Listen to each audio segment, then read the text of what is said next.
Torah Temet. Instrucción verdadera. Libro Vaikra, Levítico. Parshat Tazria. Desde el capítulo 12, 1 al capítulo 13, 59. Primera Aliyá. Capítulo 12. Acerca de la purificación de la mujer después del parto. 1. Hasem le habló a Mosé, diciéndole, 2. Háblales a los israelitas, diciendo, cuando una mujer conciba y dé a luz un varón, quedará ritualmente impura durante 7 días, tanto como los días de impureza ritual por su periodo. 3. Al 8º día deberá circuncidarse el prepucio del niño. Trascendiendo los 6 días de la creación y el Sabbat como 7º día, el 8º día de la circuncisión refleja las fuerzas del infinito que se encuentran allende de nuestra percepción, mientras que el acto de la circuncisión refleja la penetración de aquellas fuerzas de lo infinito en la existencia finita. Y por eso la circuncisión se lleva a cabo al 8º día de vida, cuando el niño carece aún de la mínima posibilidad de elección o de razonamiento, pues no se trata de un acto voluntario ni de un acto que pueda someterse al juicio de la razón, sino más bien de una energía divina imposible de ser analizada bajo el espectro de nuestros parámetros finitos. Deliberadamente Hasem creó al hombre incircunciso, al igual que muchas otras cosas las creó inconclusas, para que se circuncide y así tome parte activa en su proyecto de llevar al universo a un máximo grado de perfeccionamiento por medio de la observancia de los mandamientos supremos. 4. Después de esos 7 días, deberá esperar 33 días más, periodo durante el cual su sangre será ritualmente pura. O sea, cualquier flujo de sangre que viese en este tiempo, es puro, no se considera sangre menstruante. En la práctica, no obstante, en virtud de la rigurosidad de las normas que rigen para la sangre menstruante, cualquier flujo de sangre que la mujer experimente incluso en estos 33 días, se considera ritualmente impuro. Durante ese periodo de purificación ella no debe tocar nada sagrado ni entrar al santuario. 5. Y si da a luz una niña, durante 2 semanas tendrá el mismo estatus de impureza que los días de su periodo. Entonces deberá esperar 66 días más, o sea, en total 80 días, tiempo durante el cual su sangre será ritualmente pura, ver nota versículo 4. 6. Al completar el periodo de su purificación por un hijo o por una hija, deberá llevarle al sacerdote, a la entrada de la tienda del encuentro, un cordero dentro de su primer año de vida para ofrenda olá y una palomita o una tórtola para ofrenda hatat. 7. Y el sacerdote lo ofrendará ante Hasem y así le brindará expiación a ella, y ella quedará pura del flujo de su sangre. Esta es la ley aplicable a la mujer que haya dado a luz tanto un niño como una niña. 8. Pero si no tuviese suficientes recursos para llevar un cordero, que lleve 2 tórtolas o 2 palomitas, uno para ofrenda olá y el otro para ofrenda hatat, y el sacerdote hará expiación por ella y la purificará. El tzaraat. En el siguiente capítulo trataremos el tema del tzaraat, término que normalmente se traduce como lepra. Sin embargo, por diversas razones, dicha traducción es errónea. La lepra es una dolencia causada por el bacilo de Hansen, mientras que el tzaraat era la manifestación física de una conducta espiritual inadecuada, principalmente la maledicencia. El tzaraat se manifestaba en forma gradual, en la medida que el responsable continuaba con sus malas prácticas. Primero se manifestaba en las paredes de su casa, luego en los objetos de cuero y finalmente en su propia piel. Y entonces el sacerdote debía aislarlo, para que desde la soledad del encierro meditara sobre sus actos que lo llevaron a tal situación. Básicamente, el tzaraat mencionado en el contexto bíblico alude a unas manchas blancas en la piel e incluso en objetos. Las otras dolencias citadas aquí, relativas al tzaraat, representan algún tipo de inflamación, hinchazón o erupción cutánea. Siendo que no existe una traducción apropiada para el concepto tzaraat en sus diferentes formas de manifestación, empleamos en el texto las respectivas denominaciones hebreas. Nota acerca del concepto impurificación de la mujer por un parto. En principio, y como ya lo expusiéramos en una nota anterior, debemos establecer que la voz impureza en castellano no refleja el sentido más esencial del concepto hebreo original, tumá, y simplemente se suele traducir como impureza, porque no existe una voz alternativa capaz de contener la significación adecuada. En hebreo, impureza significa desconexión, vacío producido por alejamiento de la divinidad, de modo que un espacio sagrado se torna impuro cuando la santidad que alguna vez coronaba ese lugar se aparta. Esta es la razón por la cual un cadáver se considera impuro, pues el alma que lo animaba se ha apartado ya de él. Explica el Rebbe de Kosk que solo el Supremo tiene la llave para el milagro del nacimiento, solo él puede abrir la matriz o dejarla cerrada. De modo que cada nacimiento, cada parto, es una manifestación suprema de divinidad, y una vez producido el nacimiento, la energía divina que lo hizo posible se aparta, dejando, en consecuencia, tras de sí un espacio vacío en estado de tumá, que traducimos como impureza por falta de una expresión más adecuada. Nota al capítulo 12, versículo 1 al 6, acerca del neonato, el bebé recién nacido. Hasta el versículo 5, el versículo se refiere a este bebé en términos de niño o niña, y solo a partir del versículo 6, cuando ya han transcurrido más de 30 días del parto, el versículo se refiere al mismo como hijo o hija. Porque para la ley judía, hasta el 30º día de vida el neonato se encuentra en estado de peligro, y recién entonces emerge del mismo y su vida pasa a tener plenas implicancias legales. Nota al capítulo 12, versículo 3, el 8º día deberá circuncidarse el prepucio del niño. En el momento de la circuncisión se bendice al bebé con las palabras, así como ingresa al pacto de la circuncisión, del mismo modo ingresa a la Torá, al matrimonio y a los actos de bien. El sentido de la bendición es el siguiente: así como uno ingresa al pacto de la circuncisión hasta la eternidad, ingrese también a la vida de Torá, del matrimonio y de los mandamientos divinos hasta la eternidad.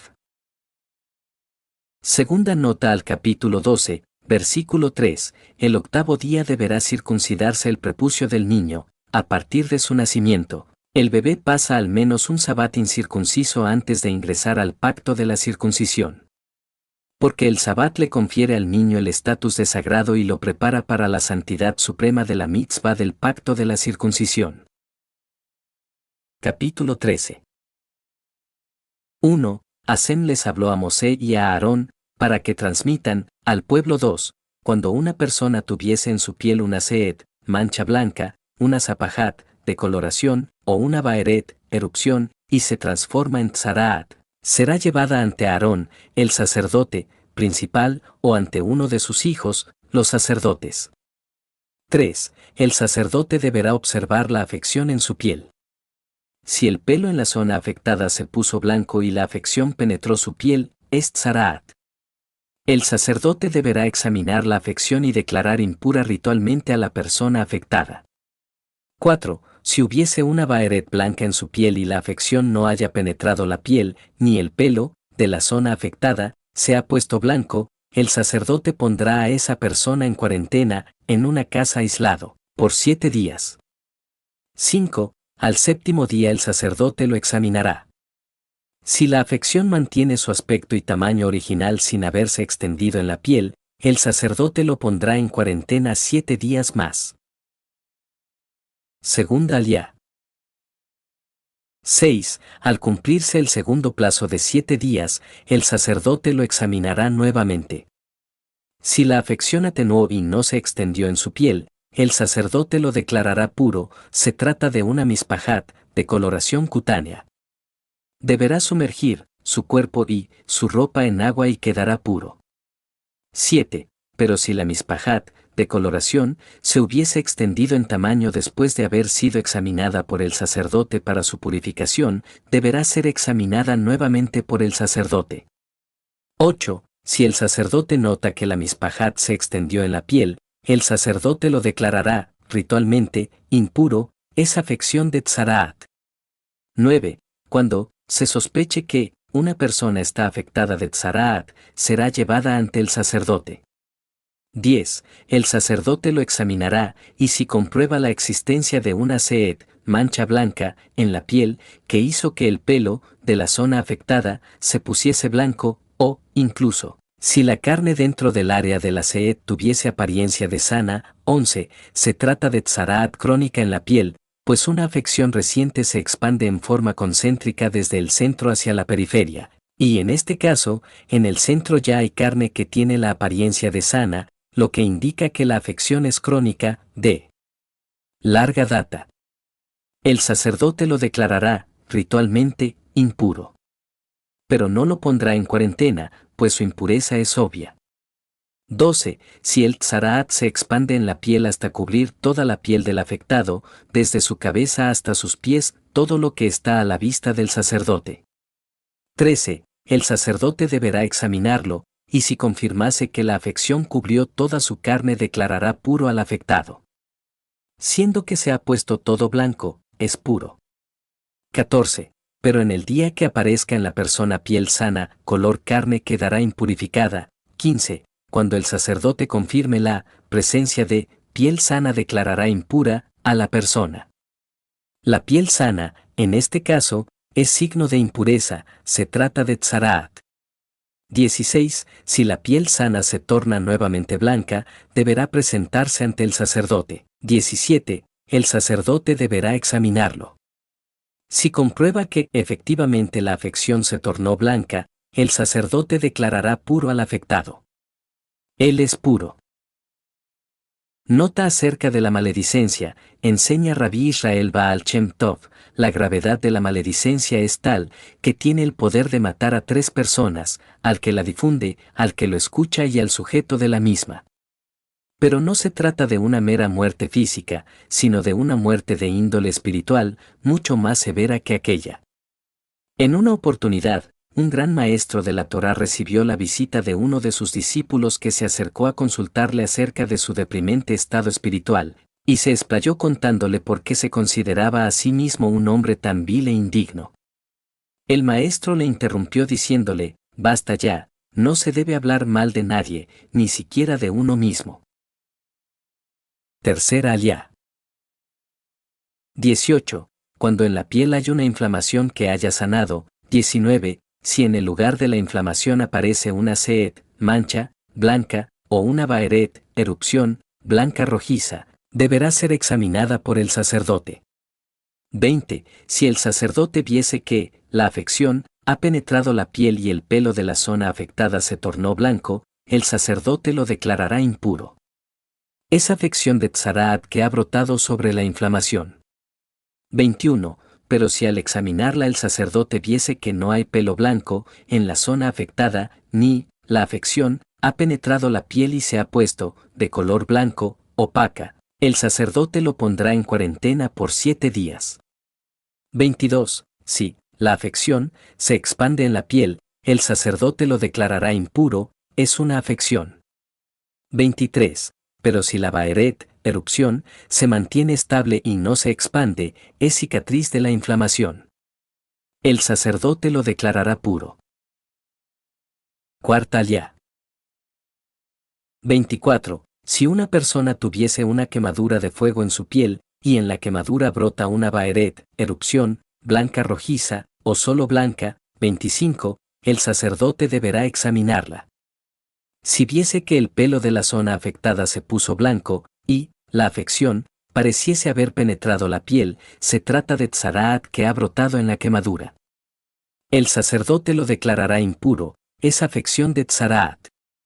26. Pero si al examinarla, el sacerdote comprobase que no hay pelo blanco en la baeret, erupción, ni pareciese haber penetrado la piel y se ha puesto de color blanco, opaco, el sacerdote lo recluirá durante 7 días. 27. El sacerdote examinará la afección al 7º día. Si se hubiese expandido en la piel, el sacerdote la declarará impura, es afección de tzaraat. 28. Pero si la baeret, erupción, se mantuviera estable sin extenderse en la piel y se pone de color blanco, opaco, entonces se trata de una decoloración por la quemadura y el sacerdote lo declarará puro, pues se trata de la cicatriz de la quemadura. Quinta aliyá. 29. Un hombre o una mujer que tuviese una afección en el cuero cabelludo o en la zona de la barba. 30. El sacerdote deberá examinar la afección. Si pareciese haber penetrado la piel y en ella hay pelos finos y amarillos, el sacerdote lo declarará impuro, es netek, o sea tzaraat del cuero cabelludo o, de la zona, de la barba. 31. Pero si al examinar la afección de netek, el sacerdote viese que no penetró la piel ni hay en el pelo negro, el sacerdote pondrá en cuarentena por 7 días al afectado de netek. 32. Al séptimo día el sacerdote examinará la afección, y si viese que el netek no se extendió ni hay pelo amarillo en él, ni penetró la piel. 33. La persona se rasurará, excepto el lugar del netek, y el sacerdote pondrá en cuarentena al afectado de netek durante otros 7 días. 34. Al séptimo día el sacerdote examinará el netek. Si viese que el netek no se extendió en la piel ni penetró la piel, el sacerdote lo declarará puro. El afectado deberá sumergirse en una mikve y también deberá sumergir su ropa y quedará puro. 35. Pero si el netek se hubiese extendido en la piel después de haber sido el afectado declarado puro. 36. El sacerdote deberá examinarlo. Si viese que el netek se extendió en la piel, el sacerdote no tendrá necesidad de buscar el pelo amarillo, pues ya es impuro. 37. Pero si el netek se mantiene estable y en él creció pelo negro, es señal de que el netek ha sanado, es puro y el sacerdote lo declarará puro. 38. Si un hombre o una mujer tuviese en su piel forúnculos blancos. 39. El sacerdote deberá examinarlos. Si resultase que los forúnculos fuesen de color blanco opaco, se trata de un boak, simple erupción, que brotó en la piel, y es pura. Sexta aliyá. 40. Si a una persona se le cae, por ejemplo, el cabello de la parte de atrás de la cabeza, en esa zona que perdió cabello, es calvo y queda puro, o sea, queda puro en cuanto a la afección netek. Esto significa que a esa parte de la cabeza no se la considera más como zona de vello, sino como piel común del cuerpo.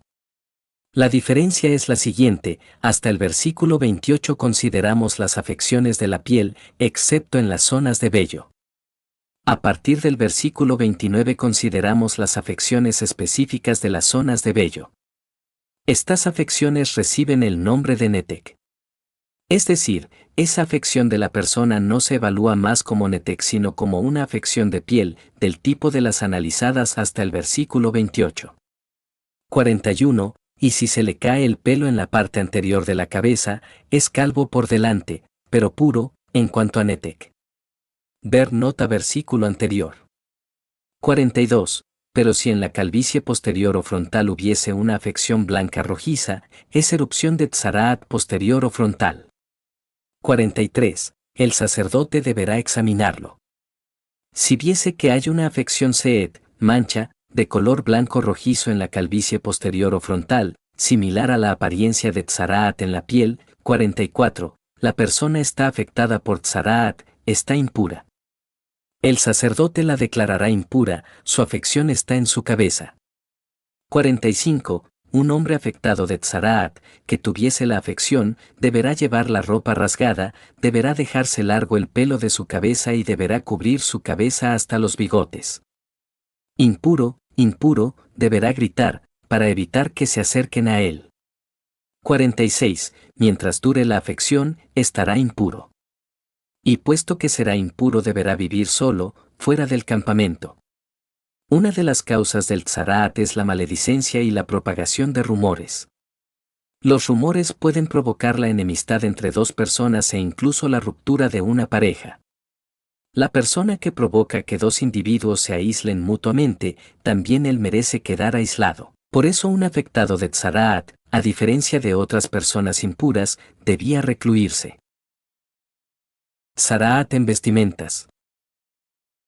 47. Esta es la ley: cuando una vestimenta tuviese afección de tzaraat, ya sea vestimenta de lana o de lino. 48. Ya sea que esté en cualquier lugar del tejido, de lino o lana, tanto en la urdimbre como en la trama. o en un cuero, o en cualquier objeto de cuero. 49. Si apareciese una mancha de color verde fuerte o rojo fuerte en la vestimenta, o en el cuero, o en un tejido, tanto en la urdimbre como en la trama, o en cualquier objeto de cuero, esa afección de tzaraat deberá ser mostrada al sacerdote.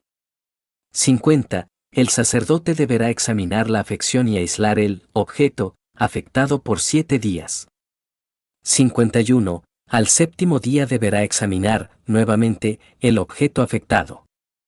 Si la afección se hubiese extendido en la vestimenta, o en el tejido, tanto en la urdimbre como en la trama, o en el cuero, o en cualquier objeto de cuero, esa afección es tzaraat degenerativa y el objeto es impuro. 52. La vestimenta, la urdimbre o la trama de lana o lino, o cualquier objeto de cuero en que se manifieste la afección, debe ser quemada a fuego pues se trata de tzaraat maligna. 53. Si al examinarla el sacerdote comprobase que no se extendió en la vestimenta, o en la urdimbre y en la trama, del tejido, o en cualquier objeto de cuero. 54. Entonces el sacerdote mandará lavar el artículo que tuviese la afección y lo aislará 7 días más. Séptima aliyá. 55. Después que la prenda haya sido lavada, el sacerdote deberá examinar la afección. Si viese que la afección no ha cambiado de color ni se ha extendido, igualmente, es impura. Deberás quemarla a fuego, es una afección penetrante, en su vestimenta nueva o en su vestimenta desgastada. 56. Pero si al examinarla el sacerdote viese que la zona afectada se opacó después de haber sido lavada, entonces la arrancará de la vestimenta, o del cuero, o de la urdimbre o de la trama. Maftir. 57. Pero si la mancha volviese a aparecer en aquella vestimenta, o en la urdimbre o en la trama, o en cualquier objeto de cuero, se trata de una erupción. En tal caso deberás quemar a fuego el objeto que presentase la mancha. 58. En cambio, si la vestimenta, o la urdimbre o la trama, o cualquier objeto de cuero es lavado y la mancha desaparece, deberá ser sumergido nuevamente y quedará puro. 59. Esta es, toda, la ley respecto de la afección de tzaraat de la vestimenta de lana o de lino, de tejidos, tanto de la urdimbre como de la trama, o de cualquier objeto de cuero, a través de la cual se los declara puro o impuro. Nota acerca de la evaluación de las manifestaciones físicas del tzaraat. Una persona que tenía en su piel los signos de esta dolencia debía recurrir al sacerdote para que evaluara si correspondía declararla impura o no y necesariamente al sacerdote debía recurrir a un tercero, porque uno carece de autoridad para autoevaluarse por la incapacidad de ver los propios defectos. Y justamente a un sacerdote se debía recurrir, y no a otra persona, porque el afectado de tzaraat debía permanecer aislado fuera del campamento hasta su restablecimiento. Y los sacerdotes, por ser que son ellos quienes bendicen al pueblo de Israel, procurarían hallar todo tipo de atenuantes para declarar puro al afectado y así evitarle el aislamiento. Y también, por la elevada condición de los sacerdotes, merced a la cual son capaces de percibir las raíces espirituales de las manifestaciones físicas. Nota al capítulo 13 versículo 55, si la afección no ha cambiado de color o de aspecto, es impura. Afección es nega en hebreo, palabra que al intercambiar el orden de sus letras se transforma en oneg, regocijo interior. Por eso, cuando la afección no ha cambiado de aspecto, es decir, en tanto uno no logra transformar el nega en oneg, en tanto uno no logra transformar las causas espirituales negativas de la afección en energía positiva, inspiradora de genuino regocijo interior, entonces esa persona aún es impura. Nota sobre las afecciones. Cuando surgía una afección del tipo de las tratadas aquí, el sacerdote la examinaba y la declaraba pura o impura según correspondiera. El Spoler Seide, un gran maestro de antaño, conocido por su fervor espiritual y calor humano sin par, contó que a la edad de 3 años tuvo el privilegio de ver a Rabí Israel Baal Shem Tov.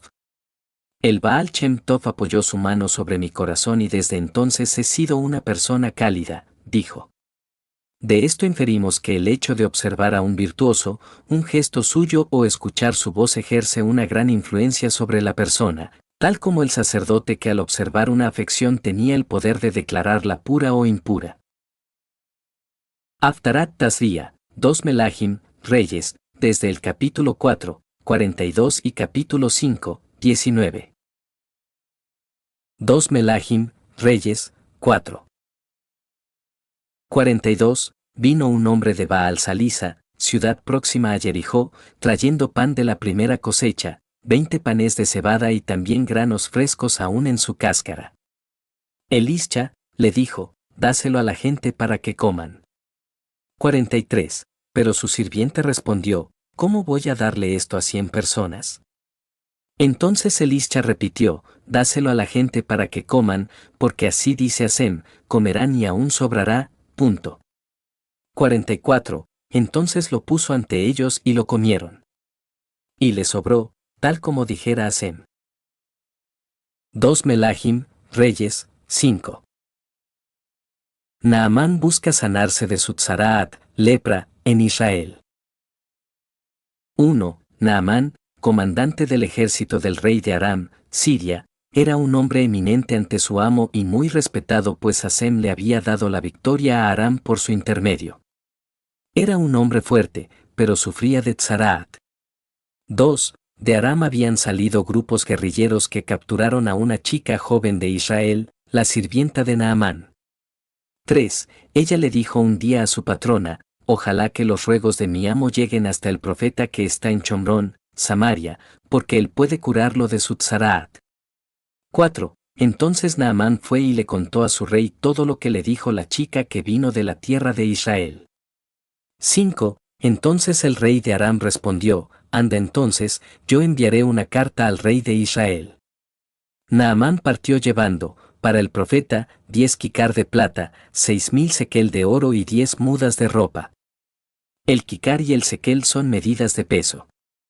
6. Y también llevó la carta al rey de Israel, que decía así, cuando esta carta llegue a ti, sabrás que te he enviado a mi servidor Naamán para que le cure su tzaraat. 7. Pero cuando el rey de Israel leyó la carta, rasgó sus vestimentas y dijo, ¿acaso soy Elohim que mata y da vida para que éste me envíe un hombre a que lo cure de su tzaraat? Entiendan que está buscando un pretexto contra mí. 8. Pero cuando Elisha, hombre de Elohim, supo que el rey de Israel había rasgado sus ropas, en señal de aflicción, mandó a decirle al rey, ¿por qué rasgaste tus ropas? Por favor, que el hombre venga a verme ahora y sabrá que hay profeta en Israel. 9. Entonces Naamán fue con sus caballos y su carro y se paró frente a la puerta de la casa de Elisha. 10. Elisha le envió un mensajero para que le dijera, anda, báñate 7 veces en el Jardén y tu carne volverá a su estado natural y estarás puro. 11. Pero Naamán se enfureció y se fue diciendo, yo pensé que iba a salir a recibirme y que de pie iba a invocar el nombre de Hasem, su Elohim, y que iba a pasar su mano sobre la parte enferma y que así me curaría el tzaraat. 12. ¿Acaso los ríos Amaná y Parpar, los ríos de Damesec, Damasco, no son mejores que todos los ríos de Israel? ¿Acaso no puedo yo bañarme en ellos para purificarme? Muy enojado, dio la vuelta y se fue de allí. 13. Entonces se acercaron a él sus sirvientes y le dijeron, Señor nuestro, si el profeta le hubiera ordenado hacer algo difícil, no lo haría usted, pues con mayor razón si solo le ha dicho báñese y se purificará. 14. Naamán fue y se sumergió en el Jardén 7 veces, tal como le dijera el hombre de Elohim. Entonces su carne se volvió pura, como la de un jovencito. 15. Luego fue con todos sus acompañantes a ver al hombre de Elohim, Elisha. Al llegar ante él le dijo, ahora reconozco que en toda la tierra no hay Dios, sino solo en Israel. Por favor, acepta un regalo mío, soy tu servidor. 16. Pero Elisha le respondió, por el Elohim viviente, ante quien yo estoy parado, no puedo aceptarlo. Naamán le insistió, pero él se negó. 17. Dijo Naamán, por lo menos permite que me lleve 2 mulas cargadas con tierra, para hacer en Damasco un altar con tierra de Israel, porque no ofreceré más ofrendas ni sacrificios a otros dioses, sino solo a Hasem. 18. Solo ruego a Hasem que me perdone una sola cosa, cuando mi rey vaya al templo, idólatra, de Rimón para prosternarse allí, y él se apoye en mi brazo, yo también deberé prosternarme. Por favor, que Hasem me perdone por eso de prosternarme en el templo, idólatra, de Rimón. 19. Y Elisha le respondió, ambiguamente anda en paz. Y Naamán se alejó de él. Elisha le respondió ambiguamente, porque no podía consentirle que hiciera un acto de idolatría. Fin de la parasá.